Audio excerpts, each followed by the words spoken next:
হাসির রাজা, জ্ঞানের রাজা, রসিক রাজা।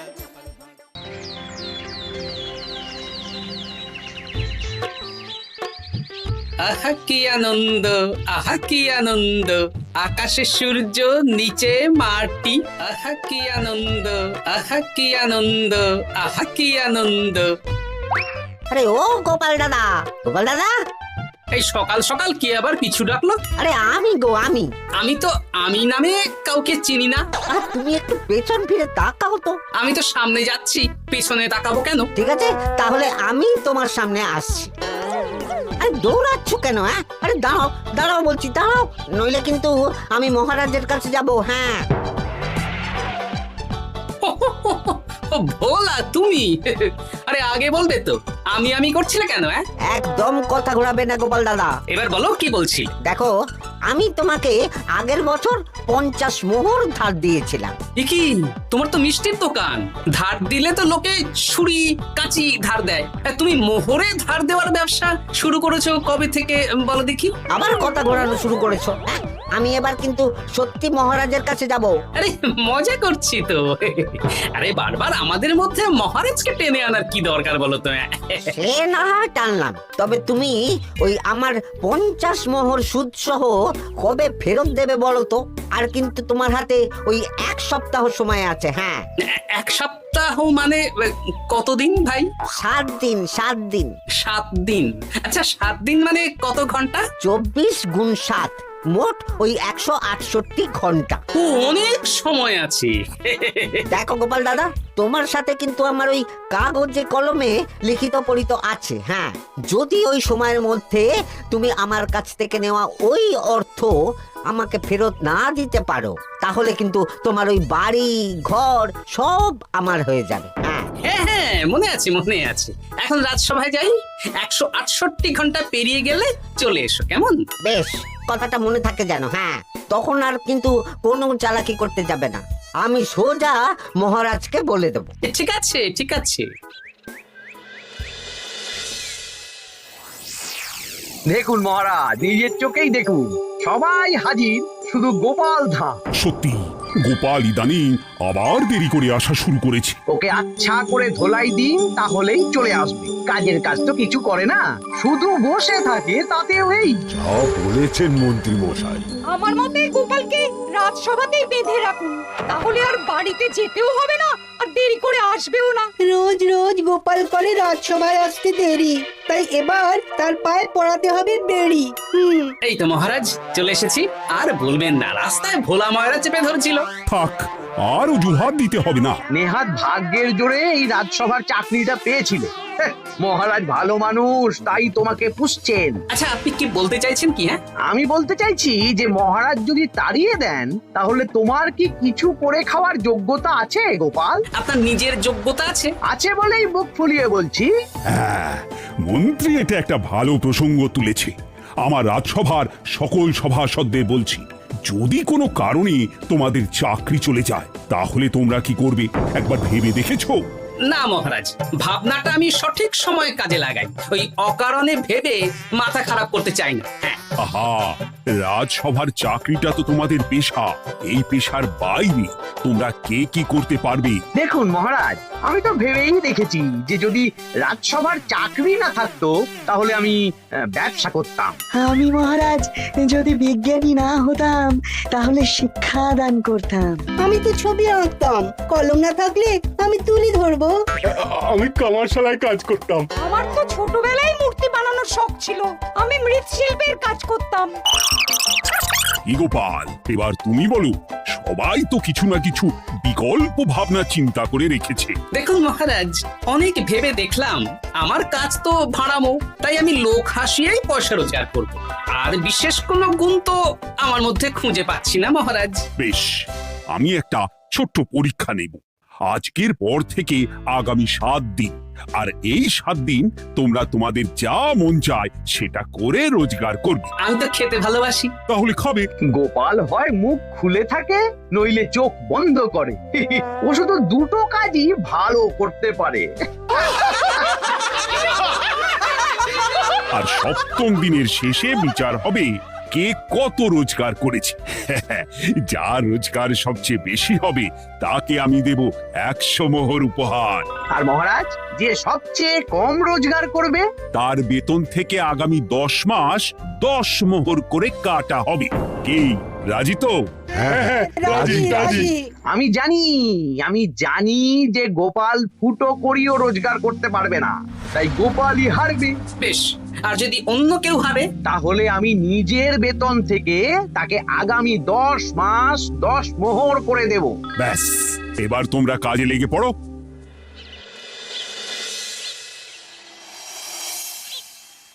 কি গিন্নি, আজকেও নিরামিষ? হ্যাঁ, আজকেও নিরামিষ খেতে হয়। হ্যাঁ, রোজই তো কিছু না কিছু একটা লেগে আছে তোমার। আমাদের পুরো শরীরটাই তো আমিষ। হ্যাঁ, তাহলে আমিষ খেতে বাধা কিসের বলো দেখি? বেশি তর্ক করতে হবে না বাপু, তা তোমাকে ডিম বানিয়ে দেবো। হ্যাঁ, না, আমি মানুষই। ঠিক আছে গিন্নি। আরে তোমাকে ডিম বানাবো বলেছি নাকি? আমি বললাম তোমার জন্য ডিম বানিয়ে দেবো। জন্যটা তো বলনি তখন। আরে তাড়াতাড়ি দাও, তাড়াতাড়ি দাও। এখন কদিন শুধু খাবো আর ঘুমাবো, 7 দিন ছুটি। ছুটি মানে? সেসব পরে বলবো গিন্নি। যাও গিয়ে ডিম সেদ্ধ বসাও। আরে করছোটা কি? বাড়িতে যা মোহর আছে সব তুলে কোথায় নিয়ে যাচ্ছ? আড়ত বাজারে। কেন কেন? তুমি আড়তে গিয়ে কি করবে? আড়তটাই কিনে নেব। কেন? তাহলে খোলা বাজারের সব ব্যবসায়ী আমার কাছে আসতে বাধ্য হবে, আর আমি ভালো মুনাফা রেখে সব বিক্রি করব। কি রাজবাড়ি সুখে চাকরি ছেড়ে দিলে নাকি? না, এখন 1 সপ্তাহ ব্যবসা করে মহারাজের কাছে আমার যোগ্যতা প্রমাণ করব। সব পরে বুঝিয়ে বলবো। হ্যাঁ, আমি আপনাকে সব শিখিয়ে দেব। তাহলে ভাই ওই আগামীকাল সকাল থেকে কাজে লেগে পড়বো, কেমন? তাহলে বুঝতে পারলেন তো যে কি করতে হবে? হ্যাঁ হ্যাঁ জমিদার মশাই, কবিতা লেখা যেমন আমার পেশা, তেমনি চিত্রশিল্প আমার নেশা। তাহলে তো আর কোনো চিন্তাই নেই। আশা করি খুব সুন্দর ছবি আঁকবেন। আপনি 1 সপ্তাহ পর এই মন্দির চিনতেই পারবেন না। এই নিন আপনার জন্য 50 মোহর অগ্রিম। মন্দিরের চিত্রকলা শেষ হয়ে গেলে আরো 50 মোহর দেব, ঠিক আছে? বেশ।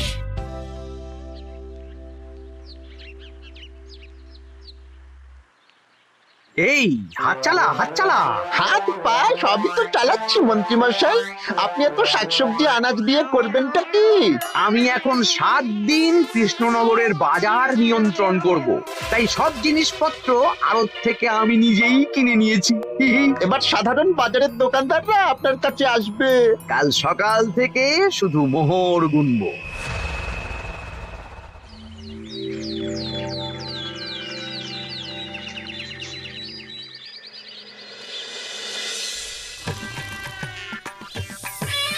আরে এত বেলা হয়ে গেল, আর কত পড়ে পড়ে তুমি ঘুমোবে?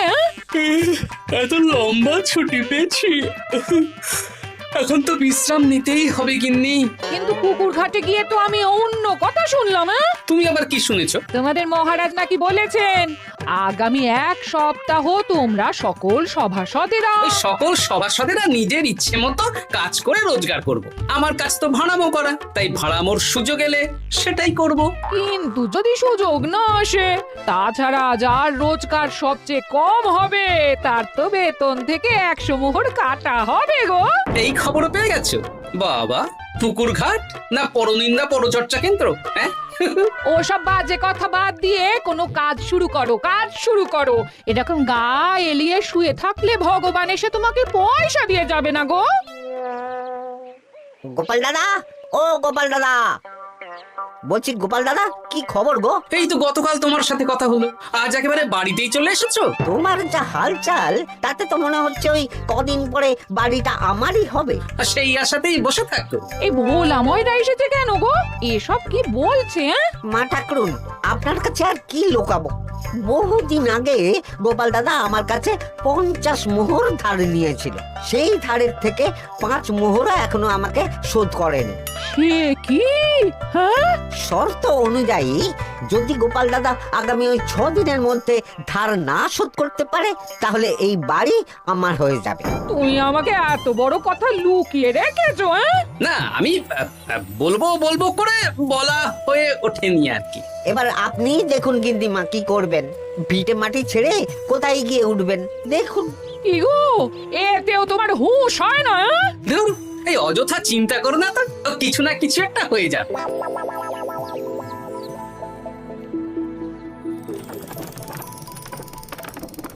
বাবা পণ্ডিত মশাই, আপনি তো এর মধ্যেই কাজ শিখে গেছেন। আমি তো ছোট থেকেই মাটির পুতুল বানাতে ভালোবাসতাম। বিভিন্ন দেবদেবীর মূর্তি নিজেই বানাতাম, তারপর পুজো করতাম।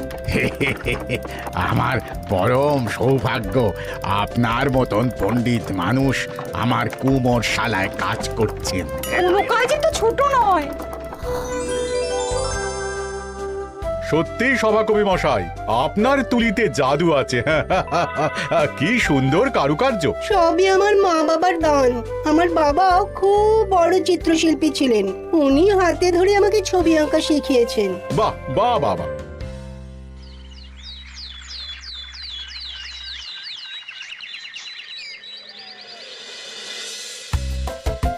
এই যে পুটি, আজকে তো একটা মজার জিনিস শেখাবো।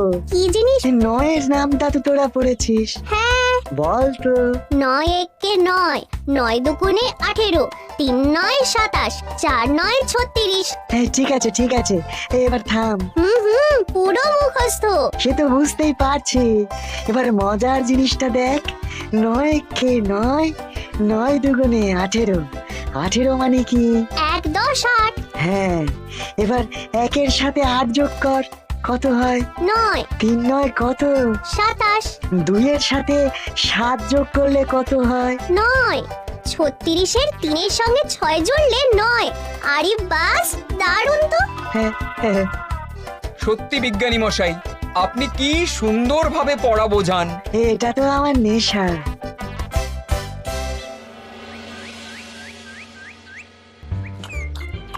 বলছি, তুমি তো দিব্যি বাড়িতে বসেই আছো, হ্যাঁ? কিছুই তো করছো না। সত্যি বলো তো, তুমি ভাড়া মোছাড়া আর কি কিছু করতে পারো, হ্যাঁ? এই আদেশ করতে পারি। গেনি, আর একটু তরকারি দাও তো, জলের ঘটিটা দাও না। যত সব। আচ্ছা, সত্যি তো ভাড় না হলে আমি কি হতাম? আমি কুমোর হতাম। মাটির কাজ শুনেছি খুব সোজা, যাই কুমোর পাড়ায় যাই।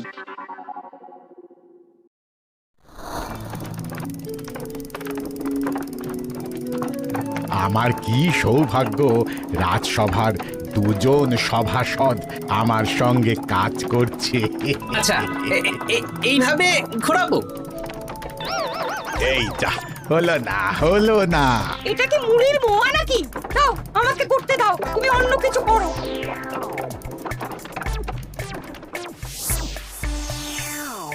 বলো গোপাল দাদা, কি দেবো? মুড়ির মোয়া, তিলের নাড়ু? আমি কিনবো না গো, বানাবো। হ্যাঁ, কি বানাবে? ওই মুড়ির মোয়া। কদিনের জন্য আমার একটা কাজ দরকার, বুঝলে? তা বেশ, তাহলে এসো, এই পিছনেই আমার কারখানা, গুড় মুড়ি সব রাখা আছে, বানাও।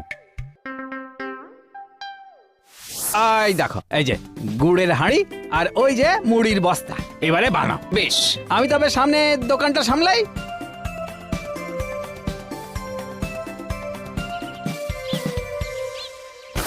কিসের আওয়াজ হলো? আরে আরে আরে, এ কি করলে গোপাল দাদা? আর বলো না, ওই গুড়টা ঢালতে গিয়ে হাঁড়িটা হাত ফসকে পড়ে গেল। এই তুমি যাও তো, তোমাকে কিচ্ছু করতে হবে না, যত সব বিপদ বাড়ানো।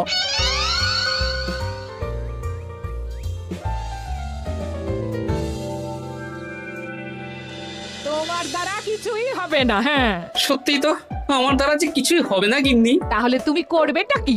এমন করে বলো না গিন্নি, সবারই খারাপ সময় যায়। আর খারাপ ভালো, যে সামান্য মুড়ির মোয়া বানাতে পারে না তার মুখে এসব মানায় না, মানায় না। এদিকে বাজারে সবজির দাম হু হু করে বেড়ে গেছে। তাই নাকি? বলি, তুমি জানবে কি করে কদিন তো শুয়ে বসে আছো, আমি তো বাজার দোকান করি। মন্ত্রী মশাই এখন আড়ত সামলাচ্ছেন আর সাধারণ বিক্রেতাদের চড়া দামে বিক্রি করছেন। হ্যাঁ, ও বেটা জীবনে শোধরাবে না। উনি তো তাও ছলে বলে রোজগার করছেন গো। আর তাছাড়া অনেকে পথে গান শুনিয়েও রোজগার করেন, সেটাও তো তুমি পারবে না। হ্যাঁ, এই তো পেয়েছি। 6 দিনের মাথায় তো রাজসভায় একটা বৈঠক হবে, সেদিনই আসল মজা জমবে। কিসের মজা গো? হ্যাঁ, সেটা সেদিনই বুঝতে পারবে।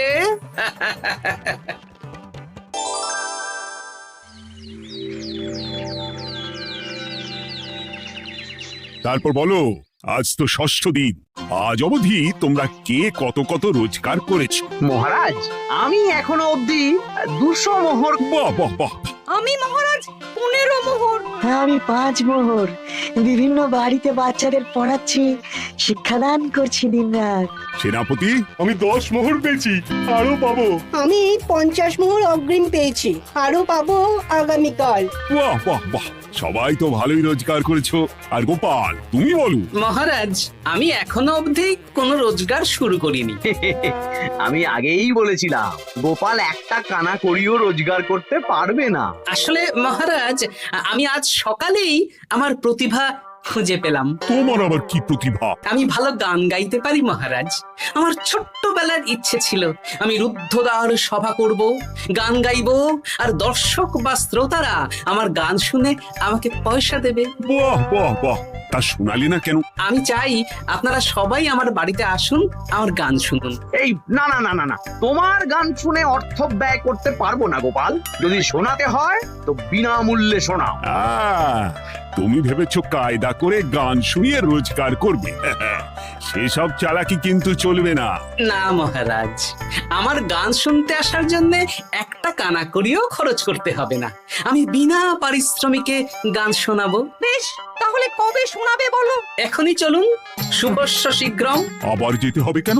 এখনই শোনাও। আমার আবার নিজের বাড়ি ছাড়া প্রতিভা বিকশিত হয় না। বেশ তো, এই কদিন টানা কাজ করেছি, তোমার গান শুনে মনটা যদি ফুরফুরে হয়ে যায় ভালো তো। চলো গোপাল। আসুন আসুন, সবাই ভিতরে আসুন, আসন পাতা আছে, সবাই বসুন।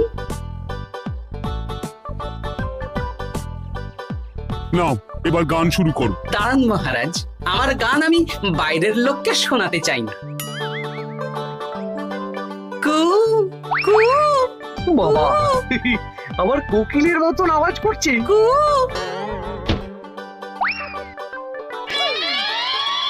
নাও নাও, শুরু করো।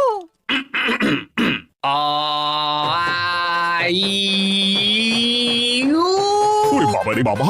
আরে এত চিৎকার করছো কেন? থামো থামো থামো! এটা ভালো লাগছে না? অন্য গান শোনাচ্ছি তাহলে। আকাশে মেঘে বাতাসে বায়ু, জ্যোতিষী বলেছে আমার 100 বছর আয়ু। আরে থামো থামো! আরে কান ঝালাপালা হয়ে গেল। না, থামতে আমি পারবো না, গান শুনতেই হবে। ওরে ওরে বাবা রে বাবা, এই কানে তালা লেগে গেল, আমি পালাই। পালাতে পারবেন না, বাইরেও তালা দেওয়া আছে। বাইরে তালা খুলতে বলো। বাইরে বেরোতে হলে প্রত্যেককে 100 মোহর দিতে হবে। আমরা তো আগেই বলে দিয়েছি, তোমার গান শোনার জন্য কোনো পয়সা দিতে পারবো না। এটা তো গান শোনার জন্যে নয়, বাইরে যাওয়ার জন্যে। আমার গান শুনতে আসার জন্য কোনো অর্থ লাগে না। গান শুনে বাইরে বেরোতে গেলে অর্থ লাগবে, জনপ্রতি 100 মোহর মাত্র। কি জ্বালাতন! হয় দিন, নইলে আবার শুরু করছি। থামো থামো! আপনারা কি সবাই দেবেন, না এখানেই থাকবেন? এই আরে, আমার কাছে এখন 50 মতন মোহর আছে। আমার কাছে 5 মোহর আছে। সে আমি লোক পাঠাচ্ছি আপনাদের সবার বাড়িতে, পুরো অর্থ পাবো, তারপর সবাইকে ছাড়বো। আচ্ছা, এটা কি ঠিক করলে গোপাল? দেখুন মহারাজ, আমি কথা নিয়ে খেলি। সব সভাসদেরা 6 দিন খেটে যা না রোজগার করেছে, আমি শুধু বুদ্ধির জোরে আর ভাড়ামো করে ঘন্টা খানিকের মধ্যে তার থেকে বেশি রোজগার করে নিলাম। যদিও এখনো একদিন সময় আছে। সত্যি গোপাল, তোমার বুদ্ধির জবাব নেই। মন্ত্রী মশাই, যে সবচেয়ে কম রোজগার করবে আপনাকে কিন্তু তাকে আগামী 10 মাস 10 মোহর করে দিতে হবে। হ্যাঁ নয় হ্যাঁ, এরকমই তো তুমি মুখ বড় করে বলেছিলে। গিন্নি কই গো, ভোলাকে ডেকে আনো, ওর ধার আজকেই শোধ করে দেব। হ্যাঁ যাচ্ছি। হ্যাঁ, আমরাও যাচ্ছি। গোপাল, কালকে রাজসভায় এসে তোমার পুরস্কারের অর্থটাও নিয়ে যেও। সে তো নিশ্চয়ই।